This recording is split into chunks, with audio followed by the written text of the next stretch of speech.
ante todo por esa paciencia. ¿Eh? Hoy en día que hay intolerancia en el mundo, gracias a usted también por ser tolerante. A mis amigos les adeudo la paciencia, las palabras Sí, de aliento y el belleza. abrazo, el compartir con todos ellos la ternura que nos trae la vida paso a paso.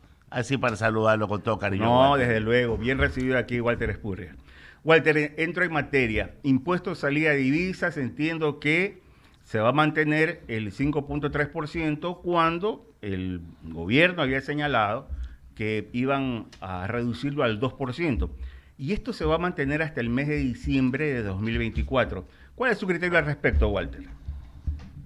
Bueno, el asunto es que tanto el gobierno de Noboa como el gobierno de Lazo entienden que el impuesto a la salida de divisas es un mal impuesto. Es un mal impuesto porque desalienta el ingreso de divisas. Uh -huh. ¿No? O sea, es como si uno va a un teatro y el teatro le dice, la entrada es gratis, pero si usted quiere salir, le va a costar tanto. Entonces dice, no, yo no voy a pagar $100 por ver un espectáculo porque si salgo, entonces no entro. Entonces el problema con el impuesto a la salida de divisas es que si alguien que va a traer capitales le dicen el Ecuador es un país muy complicado o todo depende ya de decisiones administrativas que usted pueda sacar la plata, no entran. De lo contrario, Enrique, Uh -huh. imagínate si uno es peruano, colombiano, Claro. qué sé yo, chileno, con las tasas de interés que están pagando Uh los -huh. bancos aquí, en dólares, o sea, con una moneda que no se devalúa. Uno dice, no, yo pongo mi plata en el Ecuador, pongo un buen banco en el Ecuador y voy a tener 8% de rendimiento en un año, eso en ninguna parte del mundo me lo van a dar, entonces estarían entrando capitales. Y si estuviera pasando eso, los bancos tendrían más dinero y podrían prestar en mejores tasas a sus clientes. O sea, el impuesto a la salida de Uh -huh. divisas impide que entre más plata al país. A diferencia, por ejemplo, lo que pasa en Panamá, donde entra muchos dólares. Y Panamá no podemos decir que sea un país con una economía mucho más sólida que la del Ecuador. La Ecuador es una economía más grande, tiene más Uh recursos. -huh. Ellos tienen el canal, nosotros tenemos muchas otras cosas. Entonces, deberían eliminarlo. Ahora, el problema es que tenemos un fisco con un gasto enorme, la deuda es muy alta, las tasas de interés internacionales son muy fuertes y el fisco dice necesito ese dinero y por eso la tarifa del 5%. Pero hay cosas en que de pronto no les queda más que hacer excepciones para eliminar ese impuesto para ciertas actividades. Lo acaban de hacer para la importación de combustibles. ¿Por Ajá. qué? Porque debemos ir a un sistema en cuanto a que los combustibles los importen los privados y que lo vendan al público en lo que cuesta más una utilidad. Entonces, debemos ir a ese sector. ¿Para qué? Para que allí donde estamos necesitando dinero haya más inversión y el país pueda tener mejores combustibles, mayores opciones de combustibles. Por eso acaban de eliminar el ISD para los combustibles. Porque ahí además había un problema específico. Las Ya. empresas públicas no pagan el ICD. Entonces, un privado no podía importar combustibles porque pagaba 5% más que el Petroecuador. Entonces, Uh esa -huh. es en general la visión general de lo que nos impacta el ISD, en que no entran capitales y por qué no lo quitan y Uh por -huh. qué para actividades específicas sí lo están reduciendo a cero. Muy claro. Estamos dialogando con Walter Spurrier, para quienes nos van sintonizando por radio a través de la 98.9 FM y 99, qué buena radio. Walter Spurrier es director de análisis semanal. Revisaba el 16 de julio informe del Banco Mundial, América Latina, ¿no? Veía crecimientos, qué sé yo, Paraguay y Uruguay, un promedio de 3,8%, 3,1%, no es malo. Pero en el caso del Ecuador, si bien se decía que no íbamos a alcanzar el 1%, ellos establecen un porcentaje de 0,7. Ahora, pero para el 2025 para el 2025 sí proyectan un incremento o un alcance, si se quiere, hasta el 2%. ¿Y cuáles son los patrones y cuáles son los indicadores para poder interpretar estas cifras, Walter? Bueno, en primer lugar, el gobierno tiene una situación fiscal muy complicada, viene de atrás, o sea, adquirimos un endeudamiento muy fuerte Ujú. en el exterior y parte para gasto corriente, esto es básicamente en el correato, y parte para obras de infraestructura que resultado de un desastre, como la refinería del Pacífico que no se construyó, la central Coca Sinclair que se cae a pedazos, la rehabilitación de la refinería de Esmeralda que no arrojó resultados, a pesar que se metieron miles de millones de dólares. Entonces, el gobierno, en términos generales, hoy, con apoyo de los organismos multilaterales, está pagando la deuda que tiene y los intereses internacionales que están muy altos. Entonces, cuando viene el gobierno y nos sube los impuestos y sube la Ujú. gasolina, esencialmente lo que está diciendo es, absorbiéndole dinero a ustedes, a la población, yo voy a tener que suplir el que me está entrando menos dinero de afuera. O sea, puesto en blanco y negro es equivalente a que con la plata de nuestros impuestos están pagando deuda. Entonces, eso significa extraer dinero y no volverlo a meter a la economía. No, el Ujú. gobierno no tiene dinero para invertir. Entonces, eso por sí solo, esa actitud por sí solo, significa que no haya crecimiento. Entonces, para poder suplir eso, Ujú. tiene que abrir las puertas a la inversión privada.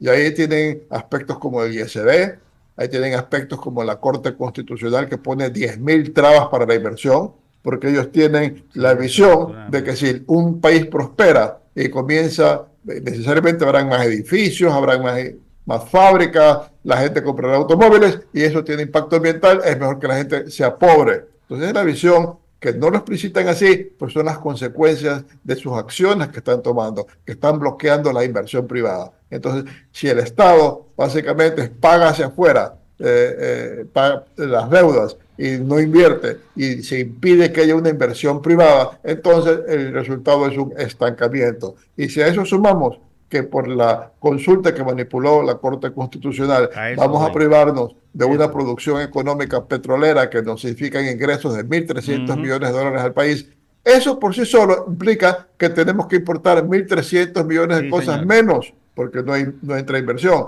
Y para que importemos 1.300 millones de cosas menos, tenemos que consumir menos, porque todo lo que importamos o son productos de consumo, o son insumos para las actividades económicas, o son bienes de capital. Entonces, eso también implica menos crecimiento. En ese sentido, no sé por qué el Banco Mundial se porta optimista ahora y dice un crecimiento de 0,7%, si bien es mínimo, me parece optimista, lo más probable es que el crecimiento sea cero o negativo, a no ser que el gobierno logre desbloquearse de todas la maraña que existe y que le impide crecer. Usted tocó un tema importante, Walter, que ya, bueno, ya lo absolvió y mi pregunta iba relacionado precisamente el campo ITT, pero ya nos ha dicho su comentario y correcto. Hay una buena entre las malas y veía este interés de Japón en establecer vínculos comerciales con Ecuador. Cómo lo ve usted, Bueno, yo pienso Ramiro? que el Ecuador debería poner prioridad en un acuerdo con el Japón. Ujú. Japón es un país de un muy alto poder adquisitivo, pero por otra parte es un país también que tiene aranceles y es exigente en la calidad de sus productos. Así es, sí. Entonces, las cosas que nosotros vendemos, eh, es, sobre todo camarón, atún, banano, son productos que también producen los países del Asia que están al sur del Japón y que exportan, Filipinas, Vietnam, Indonesia, etcétera. Y ellos pueden venderle al Japón con un menor arancel que nosotros. Entonces tenemos dificultades para entrar. Tomemos el caso del banano. Ujú. Yo cuando comencé a trabajar, Japón era el principal mercado de banano del Ecuador. Ahora es Rusia, no es Japón. Si nosotros logramos abrir el mercado japonés y recuperar parte del mercado japonés, lo cual es posible porque Filipinas, que ha sido el segundo Ujú. mayor productor mundial, Sí. exportador mundial, y ahora se la pelea con Guatemala, la Filipinas tiene problemas muy grandes de las pestes, ¿no? Con la raza Ujú. 4, con este terrible mal que Panamá, en nueva versión que tiene el banano, no está en capacidad de atender toda la demanda del Japón, de la China, etcétera. Nosotros podemos entrar con fuerza en el Japón, aunque sea tomando una pequeña Ujú. parte en el mercado japonés, va a ser importante en ventas. Tomemos el caso del camarón, hoy nuestro principal rubro de exportación. La compañía principal exportadora del Ecuador, Santa Priscila, ha vendido un paquete accionario a una de las principales empresas trading de Japón, o sea, las empresas que están metidas y que manejan el comercio internacional en Japón. Por supuesto, esa empresa va a querer llevar camarón Claro, a su país y tiene todos los contactos, todas las redes. así es. Pero, ¿y qué pasa si el camarón ecuatoriano paga más arancel de lo que está pagando el camarón de Vietnam o de Indonesia o de la India? Entonces va a ser difícil entrar. Entonces, en ese sentido, yo sí pienso que es prioritario tener un acuerdo comercial con Japón. Walter, entra también a este espacio de diálogo el abogado Ramiro Cepeda. Ramiro. Walter, buenos días, qué gusto saludarte. Buenos días, Ramiro. A propósito, tenemos pendiente un café, así que me estoy tomando el café yo acá. Acá lo tomo. Ahí estaremos. La verdad es que ya está muy hablado ese café, Walter. Le voy a escribir para, en verdad, conversar con usted siempre es enriquecedor y se aprende cuando habla el que más sabe y si se tiene deseos de saber, decía mi amigo. Entonces, el Ecuador tiene que poner muchas cosas en orden, pero muchísimas cosas en orden, Walter, porque la economía desordenada, haciendo huecos en cada parte, termina siendo un despropósito, pues, como un castillo de naipes saca un naipe y desbarata todo el castillo. Entonces, con esta pequeña introducción, Walter, ¿qué falta aún por ordenar así? Hay 10 cosas, pueden haber 50. ¿Cuál sería el siguiente paso para ir ordenando?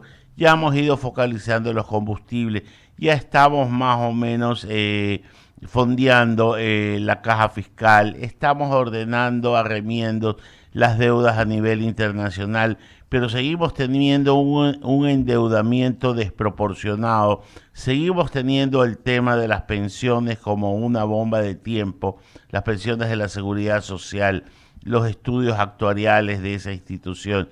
Seguimos teniendo falencias en el tema de salud pública y educación y por supuesto de seguridad, pero de la urgencia a lo importante, a lo necesario, a lo indispensable, hay un tránsito que recorrer.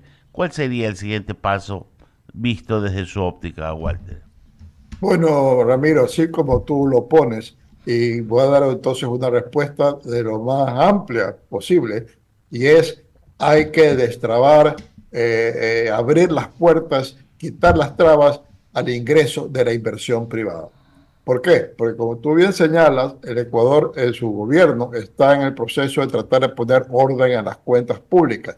Y poner orden en las cuentas públicas implica que no tiene plata para invertir y no tiene plata para mejorar el servicio, no tiene plata para mantener su infraestructura y por lo tanto necesita que entre capital privado. Pero hay muchas trabas para eso. Por ejemplo, el sector eléctrico se está cayendo a pedazos. Pero tenemos un sistema estatizante en el sector eléctrico. Y entonces es tremendamente difícil poder invertir en el sector eléctrico. Te voy a dar un ejemplo que ya es el colmo. Estaba hablando con un ejecutivo de un ingenio azucarero y me decía que en la época de la zafra ellos tienen pues mucho bagazo y pueden generar mucha electricidad, pero le dicen y puede generar sus necesidades y tener algo para vender o para entregar al sistema nacional. Pero las empresas eléctricas estatales le dicen, usted tiene un cupo de tanto, no puede vender más, no puede entregar más. O sea, ¿por qué tiene que haber si hay escasez de luz eléctrica, por qué alguien puede generar más? ¿Por qué tiene que haber esa traba? Porque todo tiene que tener un tamiz de control público bajo una ley en la cual hay sospecha cuando produce el sector privado en el sector eléctrico. Entonces, eso tiene que romperse, ¿no? Tiene que, por ejemplo, el sector eléctrico, que es un tema que nos impide salir adelante, tener tan mal servicio de luz, el gobierno tiene que decir al sector privado, señores, yo no voy a poder atender sus necesidades. Ustedes vean cómo cubren todas sus necesidades, si es posible, hasta para vender a un tercero, o por lo menos para reducir lo que me piden a mí, el Sistema Nacional Interconectado, y yo voy a desbrozar toda esta maraña de regulaciones que traban o que los obliguen a ustedes a hacer permisos que demoran años en ser concedidos.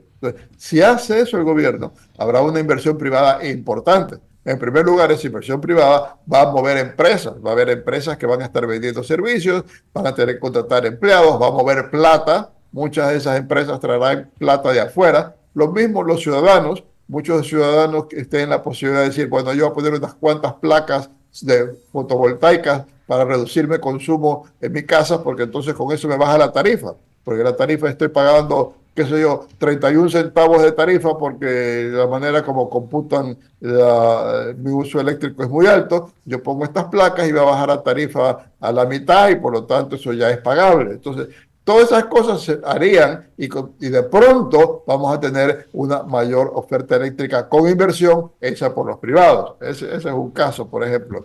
Y luego el campo minero. El Ecuador es enormemente atractivo por la inversión minera, porque de los países con riqueza minera, el Ecuador es el más atrasado en su desarrollo, o sea, tiene más potencial. Entonces, en ese sentido, hay que destrabar para que puedan salir adelante los proyectos mineros. Ahí, pues, el principal traba es la Corte Constitucional y otras cortes provinciales que no quieren que haya inversión minera, porque consideran que eso afecta a los animalitos del sector donde está en la mina, los puede molestar. Las comunidades a lo mejor se incorporan a la economía formal porque les están dando sueldos. Y eso es malo, entonces están bloqueando ese tipo de inversión. Entonces, lo primero que tenemos que hacer es tratar de romper con toda esta maraña de cosas que impide que en Ecuador haya atracción para la inversión privada. Y si hacemos eso, la economía va a poder crecer más, nuevamente se crearán empleos, habrá más empleos formales, entrará más dinero a la seguridad social, porque recordemos que la seguridad social mucho es el hecho de cuánto tengo que pagar en pensiones y cuánto recibo por parte de los aportes de afiliados. Parte de solucionar el problema, parte, no digo todo, es que haya más gente que se incorpore como afiliados y estén aportando. Entonces eso también ayuda a resolver, La base de la pirámide. a paliar el problema de la seguridad social. Sí, usted ha nombrado dos rubros que tienen que ver con el nuevo ministro de Energía, Petróleos y Mina, de quien tengo los más altos conceptos, lo conozco desde hace más de 45 años y he seguido su carrera detenidamente y sé que es un profesional. Estuve conversando con él hace un par de semanas y todo lo que usted dice lo tiene en carpeta. Hay muchas cosas que ya se han ido desbrozando y por ahí veo una luz al final del túnel. Pero yo quiero ponerle otro tema a Walter. Mis hijas que tienen sus negocios, tienen una frase que a mí me conmueve cada vez. Me dicen, papá, qué difícil es hacer empresa en este país. Qué difícil. Uno quiere salir y le ponen trabas y le ponen obstáculos y le ponen una serie de formulismos que debe de cumplir y lo obligan a desatender el negocio principal para cumplir con toda la tramitología burocrática de informes, formularios y estos, cosas que se podrían resumir en uno o dos, se transforman en 16, 17 pasos que hay que seguir. Este país es estúpidamente complicado dentro de la tramitología y esto no tiene nada que ver con la inversión extranjera, tiene que ver con la idiosincrasia burocrática que crea problemas para ofertar soluciones, Walter. Bueno, así es, y ese es uno de los puntos que pone el Fondo Monetario, no el Fondo Monetario que pone el Banco Mundial, porque paralelamente al estudio de la economía nacional que hizo el Fondo Monetario y que fue una base para el crédito que nos concedieron, el Fondo Monetario se preocupa sobre todo de situaciones de los pagos que puede hacer un país al exterior, el dinero que entra, etcétera, o sea, la parte fiscal. Pero paralelamente a ese informe, el Banco Mundial hizo otro, que no es el informe nacional e internacional que hablamos de 0,7% de crecimiento. Y en ese informe, el Banco Mundial se preocupa de la economía real, ya no de la parte financiera, y dice cómo puede sacar al país adelante y menciona, entre estas son algunas de las cosas que tienen que hacer. Y la una es coger todas estas trabas para la inversión y simplificarlas. Y quizás poner una sola ventanilla en que se puedan hacer todas esas cosas para que pueda fluir los negocios. Y yo te digo, Ramiro, si toda la maraña de cosas que hay ahora hubiera existido cuando yo comencé a hacer análisis semanal, no lo hubiera podido sacar adelante, porque yo análisis semanal lo saqué sin tener 2 centavos, sin tener 20 centavos, no tener ni siquiera una oficina, sino que trabajaba de las noches en una oficina de un amigo que me la prestaba muy bondadosamente. Y así fueron algunos años hasta que repuntó análisis semanal. No hubiera podido salir adelante porque no tenía plata para todos los trámites y no tenía tiempo o conocimiento o poder contratar un abogado para manejar todas esas cosas. Entonces, en ese sentido, sí, es una traba para la inversión local, no solo para el internacional. Es una traba para todo negocio, para todo emprendimiento, para todo el mundo que dice, voy a trabajar y en base a mi trabajo voy a salir adelante, y viene toda esta traba burocráticas que sencillamente nos impiden hacerlo. Ese es uno de los puntos que tiene que tratarse. Se ha ofrecido hacerlo. Lo ofreció el gobierno de Guillermo Lasso, no sé cuánto haya avanzado, pero de lo que yo veo, continúa el problema. Haciendo homenaje a la tortuga, vamos en ese sentido y a esa velocidad. Walter, agradecerte siempre por conversar con nosotros. Siempre quedan cosas pendientes y siempre quedan reflexiones por atender. Esperemos que este país en algún momento entienda que la solución está en uno mismo y está en su manera de cambiar el chip sobre las cosas como debemos enfrentar la producción, la productividad, los negocios, y que la burocracia no deje de existir, pero que exista lo menos posible para que no asfixie al que quiere producir. Que tengas un buen día, Walter. Muchas gracias, Ramiro. Muchas gracias, Enrique, y todos los que han seguido. Gracias a ustedes, Y le escribo para el café. Abrimos el Ahí espacio. estaremos. Ahí estaremos. Sí, señor. Ya se invitó, está bien, está bien. ¿Cómo me van a dejar afuera? No, no, jamás. Ah, Oye, bueno. mi querido Bolo,